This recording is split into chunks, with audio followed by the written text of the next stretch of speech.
मित्रांनो, शिक्षण संवाद KG टू PG या MPC न्यूज चॅनलच्या माध्यमातून आपण काउंटडाऊन 10वी याची संपूर्ण सिरीज पाहिलेली आहे. जवळजवळ सर्व विषयांचं मार्गदर्शन अभ्यासलं आहे, ऐकलेलं आहे. त्याप्रमाणे आपण कृतीही करायला सुरुवात केली असेल. आज आपण या अभ्यासमालेचा शेवट करणार आहोत. या शेवटच्या मालिकेमध्ये, या शेवटच्या पुष्पामध्ये आपण म्हणूयात की विज्ञान आणि तंत्रज्ञान भाग 2 या विषयीचं मार्गदर्शन मी आज तुम्हाला करणार आहे. विज्ञान शब्द उच्चारल्या सर्वजण म्हणतात की स्कोरिंग सब्जेक्ट.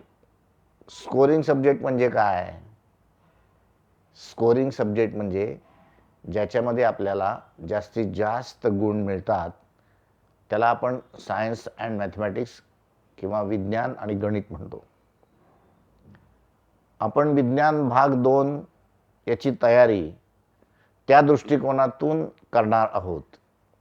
त्या दृष्टिकोनातून या उरलेल्या 5-6 दिवसामध्ये मला लेखी परीक्षेमध्ये 40 पैकी 36, 37, 38, 39, 40 पैकी 40 हे मार्क कसे पडतील त्याला आपण स्कोरिंग म्हणतो, त्याला आपण विज्ञान आणि तंत्रज्ञान म्हणतो. त्या दृष्टिकोनातून आपण आज पाहणार आहोत. आपल्याला कल्पना आहे एकूण 50 मार्क असले तरी 10 मार्क प्रात्यक्षिकाला, प्रयोगाला आहेत. ती परीक्षा तुमची झालेली आहे. आता लेखी परीक्षेमध्ये जी 15 मार्चपासून सुरू होणार आहे त्या लेखी परीक्षेमध्ये विज्ञान तंत्रज्ञान भाग 2ला 40 गुण आहेत. एकूण तुमची कृतीपत्रिका. तुम्ही म्हणाल कृतीपत्रिका म्हणजे काय? आता प्रश्नपत्रिकेला कृतीपत्रिका म्हणतात. तुमच्या कृतीपत्रिकेमध्ये 60 गुणांचे प्रश्न आहेत. 40 मार्क सक्तीचे आहेत आणि 20 मार्क ऑप्शनला आहेत. त्यामुळं तुम्हाला जास्तीत जास्त प्रश्न सोडवायसाठी वाव आहे. त्याला आपण, जिथे ऑप्शन जास्त असतं त्याला आपण सोपी कृतीपत्रिका म्हणतो. जिथे ऑप्शन कमी असतं ती कृतीपत्रिका अवघड असते. त्यामुळं विज्ञान आणि तंत्रज्ञान भाग 2ची कृतीपत्रिका सोपी आहे. किती प्रश्न आहेत त्या कृतीपत्रिकेत? त्या कृतीपत्रिकेत आहेत 4 प्रश्न. प्रश्न 1 आहे तो आहे ऑब्जेक्टिव्ह क्वेश्चन. मराठीमध्ये त्याला आपण वस्तुनिष्ठ प्रश्न म्हणतो. त्याच्यामध्ये पुन्हा अ आणि ब असे 2 भाग आहेत.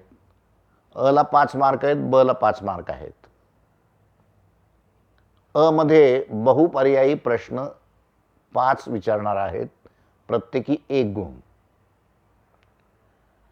याच्यामध्ये सुद्धा बोर्डाने तुमच्यासाठी एक डिक्लेरेशन केलेलं आहे, जाहीर केलेलं आहे की प्रश्न 1 च्या 5 बहुपर्यायी प्रश्नांपैकी 3 प्रश्न तुमच्याकडं प्रयोगाची पुस्तिका आहे. त्या प्रयोगाच्या पुस्तिकेमध्ये प्रत्येक प्रयोग संपल्यानंतर 5 याप्रमाणे साधारणतः 50 MCQ, 50 बहुपर्यायी प्रश्न दिलेत. त्याच्यातले 3 विचारायचे हा नियम आहे. म्हणजे मार्च 22च्या विज्ञान तंत्रज्ञान भाग 2च्या कृतीपत्रिकेमध्ये प्रश्न 1 मध्ये बहुपर्यायी 5 प्रश्नांपैकी 3 प्रश्न आज तुमच्या जवळ आहेत. म्हणजे ती प्रश्नपत्रिका फुटलेली आहे, तुमच्या भाषेत बोलायचं असेल तर. तेव्हा त्या प्रयोग पुस्तिकेतले सगळे बहुपर्यायी प्रश्न तयार करून ठेवा. आणि 2 प्रश्न फक्त परीक्षक त्याच्या बुद्धिमत्तेनुसार विचारणार आहे. प्रश्न 1 मध्ये 5 मार्क आहेत. त्याच्यामध्ये काय काय येऊ शकतं?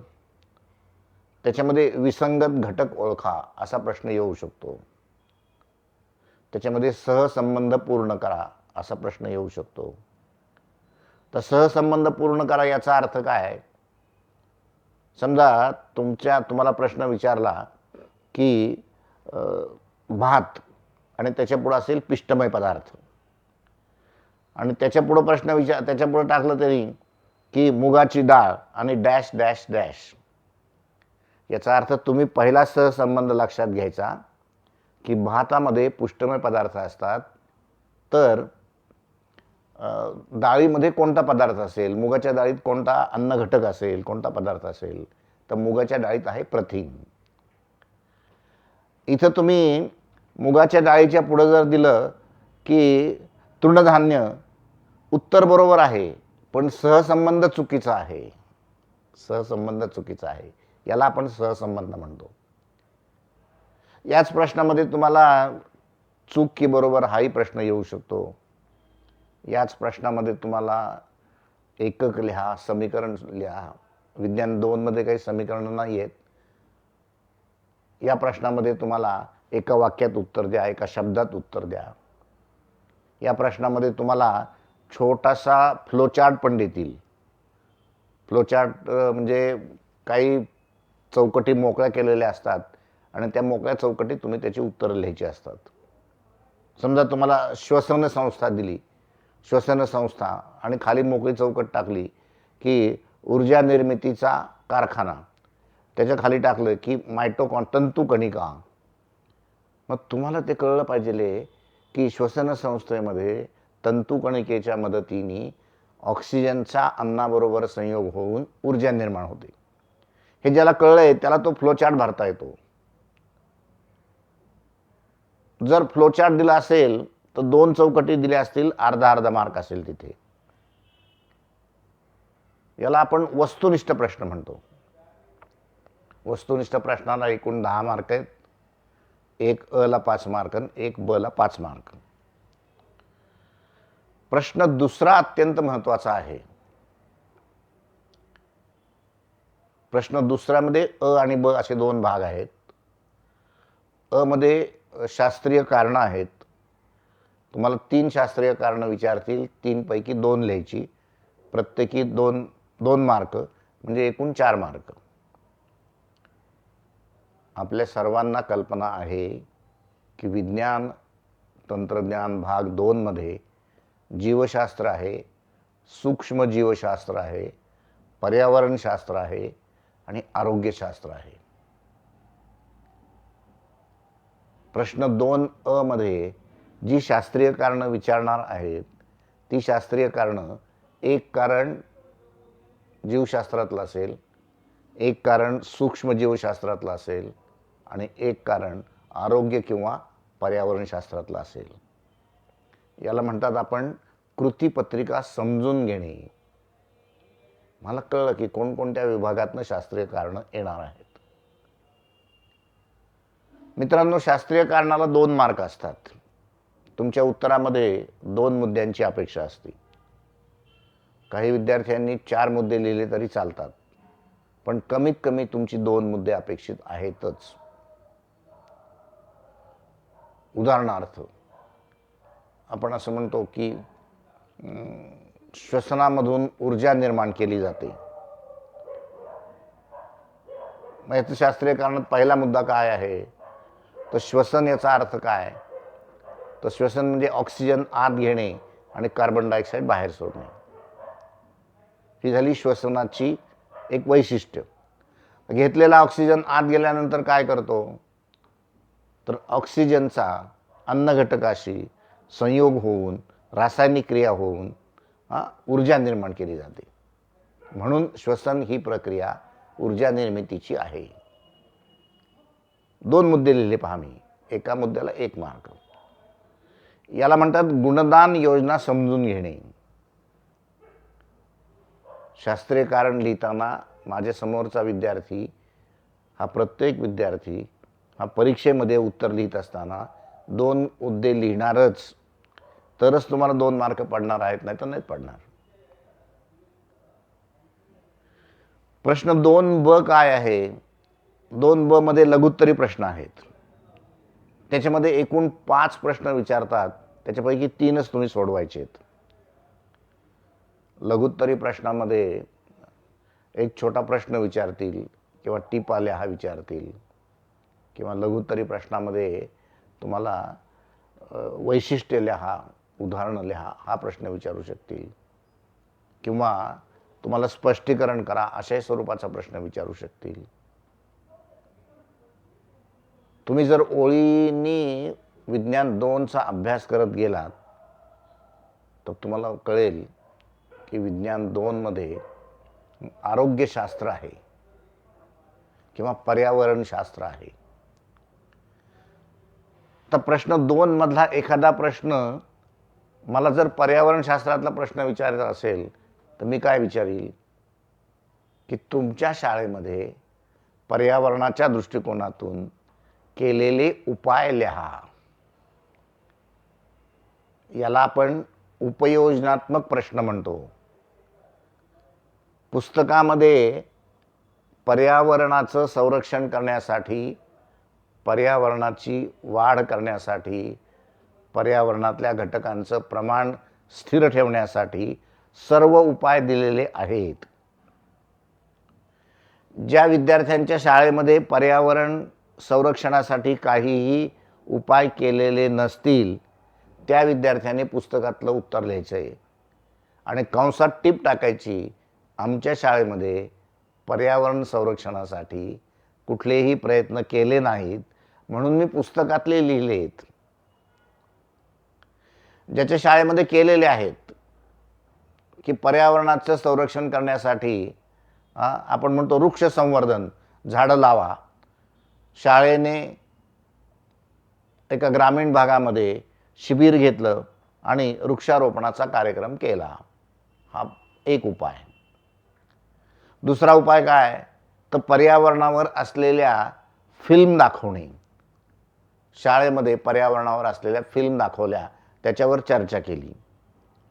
तिसरा उपाय काय तर प्रत्यक्ष शाळेमध्ये वृक्षारोपणाचा प्रयत्न केला.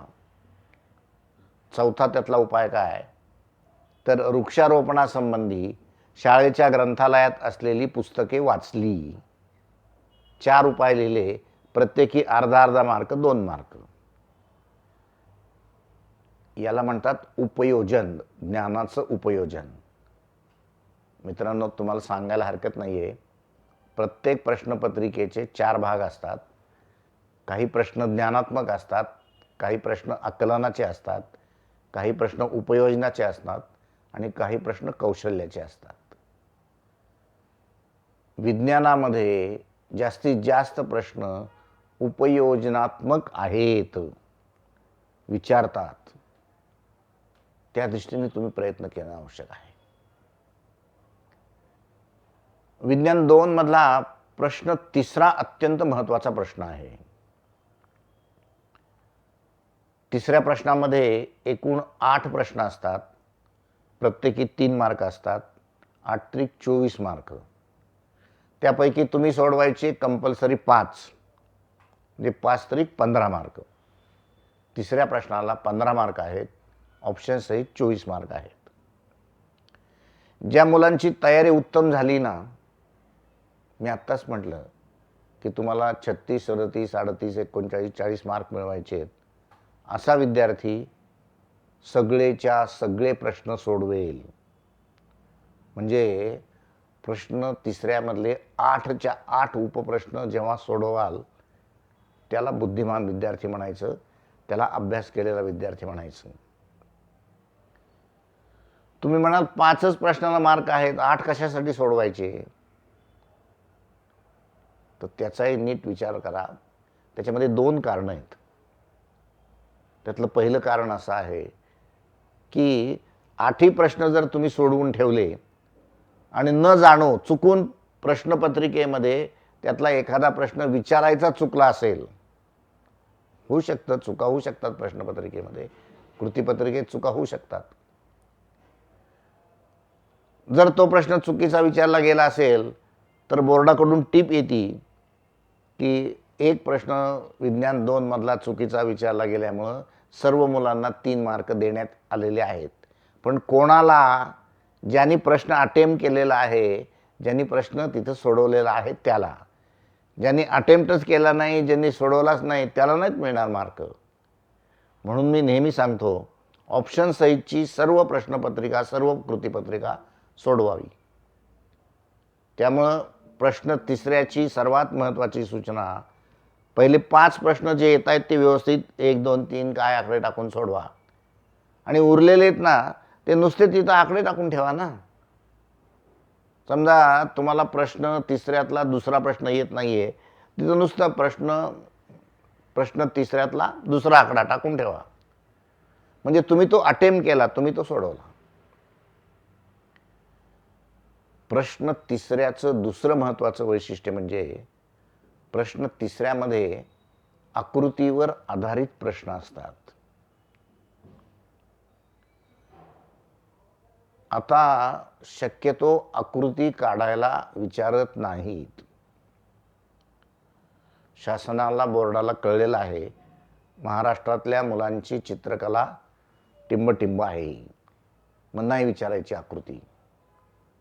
महाराष्ट्रातल्या पोरांना हृदयाची आकृती विचारली तर तो काढतो हृदयाची आकृती, पण दिसती जठरासारखी, मग नाही विचारतच नाहीत ना. पण मग आकृती देतात, हृदयाची आकृती देतील तुम्हाला आणि त्याच्यावर 3 प्रश्न विचारतील की ही आकृती कशाची आहे. या आकृतीमध्ये अशुद्ध रक्त किंवा अशुद्ध रक्त कोणत्या कप्प्यामध्ये आहे. या आकृतीमध्ये डाव्या कप्प्यामध्ये दोष निर्माण झाला तर शरीरावर काय परिणाम होईल. आता पहा, ह्याच्यातले पहिले 2 प्रश्न सोपे आहेत. आकृती कशाची आहे? मानवी हृदयाची. दुसरा प्रश्न काय आहे की अशुद्ध रक्त कुठल्या कप्प्यात आहे? तर अशुद्ध रक्त उजव्या कप्प्यात आहे. पण डाव्या कप्प्यामध्ये दोष निर्माण झाल्यानंतर मानवी शरीरावर काय परिणाम होईल, त्याचा रक्ताभिसरणाशी संबंध आहे. म्हणजे विद्यार्थ्याला इथे विचार करता आला पाहिजे की हृदयामध्ये जर काही दोष निर्माण झाला तर हृदयविकार, हार्ट अटॅक येण्याची शक्यता असते. 1 नंबर शक्यता ही आहे. दुसरी शक्यता काय आहे? रक्ताभिसरणामध्ये दोष निर्माण होण्याची शक्यता आहे. तिसरा दोष काय आहे की रक्ताचं ब्रेनला, म्हणजे मेंदूला रक्तपुरवठा करण्याचं प्रमाण कमी होऊन संपूर्ण शरीरावरचं मेंदूचं नियंत्रण जाण्याची शक्यता आहे. हे उत्तर पुस्तकात नाही आहे, पण हे उत्तर ज्याला रक्ताभिसरण संस्था कळली आहे, ज्याला चेतासंस्था कळलेली आहे, त्या विद्यार्थ्याला हे उत्तर लिहिता येणार आहे. याला म्हणतात उपयोजन, ॲप्लिकेशन. तुम्हाला या दृष्टिकोनातून अभ्यास करावा लागेल.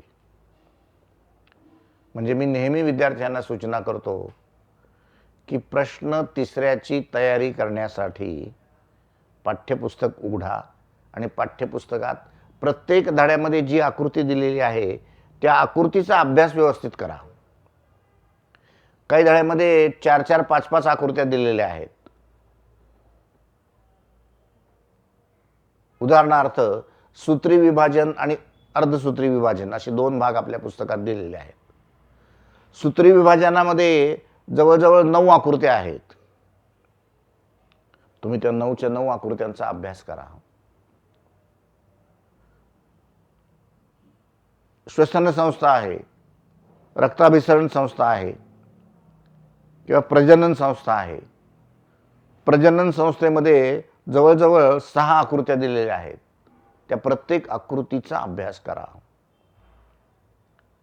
प्रत्येक आकृतीवर प्रश्न तयार करा. आपल्याला आकृतीवर प्रश्न कधी तयार करता येतो? ज्याला आकृती कळलेली आहे ना, त्यालाच आकृतीवर प्रश्न तयार करता येतो. त्यामुळे माझी तुम्हाला सूचना आहे, ह्या उरलेल्या 5-6 दिवसामध्ये विज्ञान 2ची जी आपल्याला उजळणी करायची आहे, विज्ञान 2ची आपल्याला रिव्हिजन करायची आहे, ती रिव्हिजन करण्यासाठी पाठ्यपुस्तक घ्या. पाठ्यपुस्तकातलं प्रत्येक टॉपिक, प्रत्येक धडा उघडा आणि त्याच्यामध्ये कोणकोणत्या आकृत्या आहेत त्या आकृत्यांवरचे प्रश्न पुस्तकातच लिहून काढा ना. आकृतीच्या शेजारी प्रश्न लिहा. तुम्ही आकृतीच्या शेजारी प्रश्न लिहिले की तुम्हाला लगेच कळेल की ह्या आकृतीवर अशा अशा प्रकारचे प्रश्न येत आहेत म्हणजे परीक्षेच्या आदल्या दिवशी जो अभ्यास करायचा ना, त्याची ही तयारी. त्यामुळं प्रश्न तिसऱ्यावर जास्तीत जास्त लक्ष ठेवा.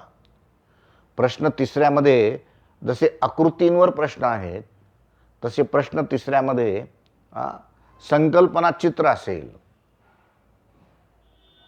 तुमच्या पुस्तकामध्ये धडा संपल्यानंतर संकल्पना चित्र दिलेलं आहे, त्याचा अभ्यास करा.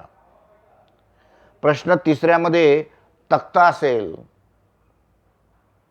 तक्ता म्हणजे कसं तक्ता? उदाहरणार्थ उदाहरण तुम्हाला मी सांगतो की अनुक्रम नंबर, अन्न घटकाचे नाव, त्यानंतर कोणत्या पदार्थातून घटक मिळतो आणि त्याचं महत्त्व, असा तक्ता दिला आहे. आकडा 1, पिष्टमय पदार्थ. मग त्याच्या पुढे कोणत्या घटकातून मिळतो, तिथं उत्तर लिहिणार मी गहू, तांदूळ, ज्वारी किंवा साखर. त्यानंतर त्याचं महत्त्व काय, तर त्याचं महत्त्व ऊर्जा निर्माण करणे. म्हणजे पुढच्या तक्त्यामध्ये तुम्ही या गोष्टी भरायच्या आहेत. त्याच्या खाली देताना काय देतील, समजा त्यांना प्रथिनावर प्रश्न विचारायचा आहे, तर ते अन्न घटकातला भाग मोकळा सोडतील आणि पुढं कोणत्या घटकातून मिळतो ते मोकळी जागा सोडतील. त्यानंतर त्याचं महत्त्व काय आहे, तर त्याचं महत्त्व आहे तुमची रोगप्रतिबंधक क्षमता वाढवणे, हे दिलेलं असेल. त्याच्यावरून तुम्हाला ओळखावं लागेल की हे प्रथिन अन्न घटकाचं महत्त्व, प्रथिन अन्न घटकाचं संपूर्ण स्पष्टीकरण आहे. तुम्हाला तक्ता पूर्ण करता आला पाहिजे. 3 मार्काच्या तक्त्यासाठी त्या तक्त्यामध्ये 6 मोकळ्या जागा दिलेल्या असतात. तुम्ही त्या दृष्टिकोनातून तयारी करा. किंवा प्रश्न तिसऱ्यामध्ये काही वेळेला असाही एखादा नाविन्यपूर्ण प्रश्न विचारण्याची शक्यता असते की समजा तुम्ही पुण्यावरून मुंबईला चाललेला आहात किंवा सुट्टी लागलेली आहे. सुट्टी लागल्यानंतर आपण प्रवास करतो. मामाच्या गावात सुट्टीला मामाच्या गावी चाललेलो आहे. जाता जाता रस्त्यात एक अपघात बघितला. अपघात बघितल्यासाठी गाडी थांबली, खाली उतरलो, अपघात बघितला. त्या अपघातामध्ये झालेल्या माणसाला मेंदूला धक्का पोहोचलेला होता. मग तिथं विचारतील प्रश्न की या अपघातामध्ये मेंदूला धक्का पोहोचल्यानंतर त्या व्यक्तीच्या शारीरिक स्थितीवर काय परिणाम झालेला असेल. आता हा पूर्ण जजमेंटचा प्रश्न आहे, हा पूर्ण आकलनाचा प्रश्न आहे, हा पूर्ण ज्याला मज्जासंस्था समजलेली आहे त्याचा प्रश्न आहे उत्तर याचं पुस्तकामध्ये, पण ते दैनंदिन जीवनाशी जोडलेलं आहे. प्रश्न तिसऱ्यामध्ये अशा स्वरूपाचे प्रश्नही येऊ शकतील.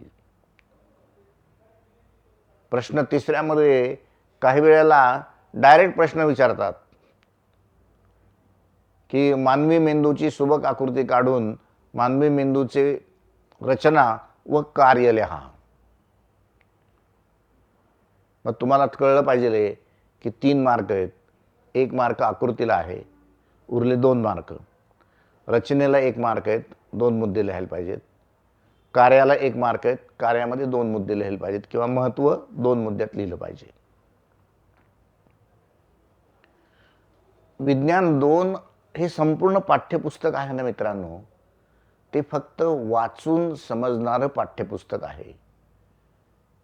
कारण विज्ञानामध्ये काय आहे, भौतिकशास्त्र, रसायनशास्त्र आणि जीवशास्त्र हे 3 भाग आहेत. त्यातलं भौतिकशास्त्र हे समजून घेतल्याशिवाय समजत नाही.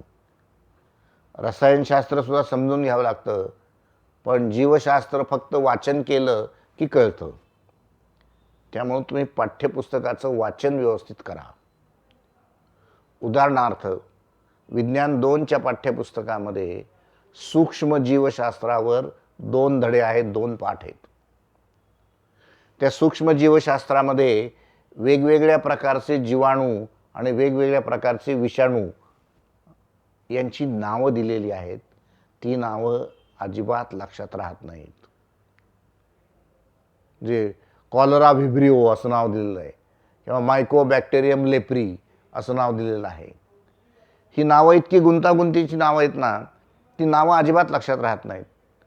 किंवा सूक्ष्मजीवशास्त्रामध्ये आपण म्हणतो की किण्वन क्रिया आहे, फर्मेंटेशन किण्वन क्रिया आहे. आता हे किण्वन नाव इतकं विचित्र आहे ना, ते लक्षातच राहत नाही. मग त्या किण्वन प्रक्रियेमध्ये काय काय प्रोसेस होती, काय काय प्रक्रिया घडती, ती सगळी जी प्रक्रिया आहे ती प्रक्रिया लक्षात राहत नाही. मग त्यासाठी काय करावं लागेल, तर सूक्ष्मजीवशास्त्राच्या धड्यांचा अभ्यास करताना अशी जी गुंतागुंतीची नावं आहेत ती एका छोट्या वहीमध्ये किंवा एका वेगळ्या कागदावर लिहून काढा ना. ती जर तुम्ही लिहून काढली तर तुम्हाला ती नावं एकदा कळल्यानंतर तुम्हाला त्याचं उत्तर लिहिता येणार नाही. कारण आपल्याला मार्ग तर शोधला पाहिजे की गुंतागुंतीची नावं आहे ती लक्षात राहते. सगळी मुलं म्हणतात विज्ञान 2 ना माझ्या काही लक्षातच राहत नाही. लक्षात राहत नाही म्हणजे ती नावं गुंतागुंतीची असल्यामुळे लक्षात राहत नाही. तर त्यासाठी एक छोटी वही करा किंवा पुस्तक वाचताना तुम्ही सूक्ष्मजीवशास्त्राचा धडा वाचताय तर तुमच्याजवळ मार्कर घ्या किंवा लाल पेन घ्या आणि ते जे नाव आहे ते नाव अधोरेखित करून ठेवा. त्याच्यामध्ये आपण म्हणतो की प्रतिजैविके, त्याला इंग्लिश शब्द आहे अँटीबायोटिक्स. सगळीकडे अँटीबायोटिक शब्द प्रसिद्ध आहे, पण प्रतिजैविके म्हटल्यानंतर कळत नाही. मग ती प्रतिजैविके कोणकोणती आहेत, मग ती प्रतिजैविकांची नावं कुठली, सगळ्या औषधाची नावं थोडीच लक्षात ठेवणार आहेत, थोडीच डॉक्टर आहात तुम्ही. पण ती औषधाचं एखाद दुसरं नाव तरी मला उत्तरपत्रिकेमध्ये लिहिता यायला पाहिजे.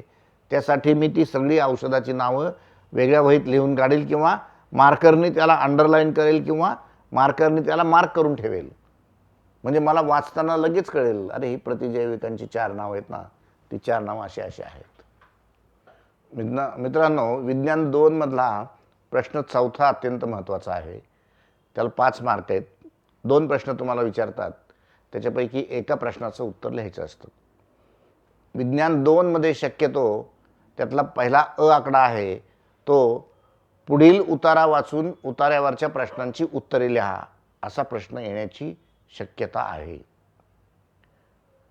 उतारा पुस्तकातला आला तर सोपी कृतीपत्रिका आली, उतारा पुस्तकाच्या बाहेरचा आला तर अवघड कृतीपत्रिका आली. उतारा जो 5 उतार्यावर 5 प्रश्न विचारतात, प्रत्येकी 1 मार्क असतो. त्या 5 प्रश्नांपैकी 3 प्रश्नांची उत्तरं उतार्यात आहेत, 2 प्रश्नांची उत्तरं उतार्यात नसतात.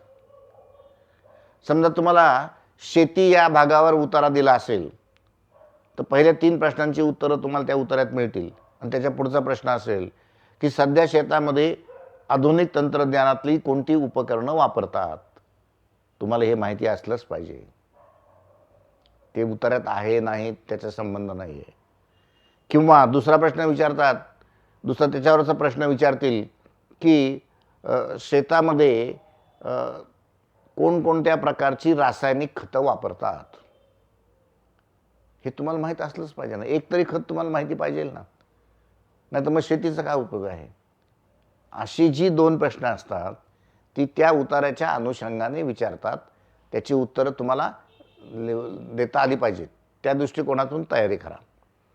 त्यातला दुसरा प्रश्न असतो, त्या दुसऱ्या प्रश्नामध्ये एक मोठा प्रश्न विचारतील, डायरेक्ट त्याला 5 मार्क असतील.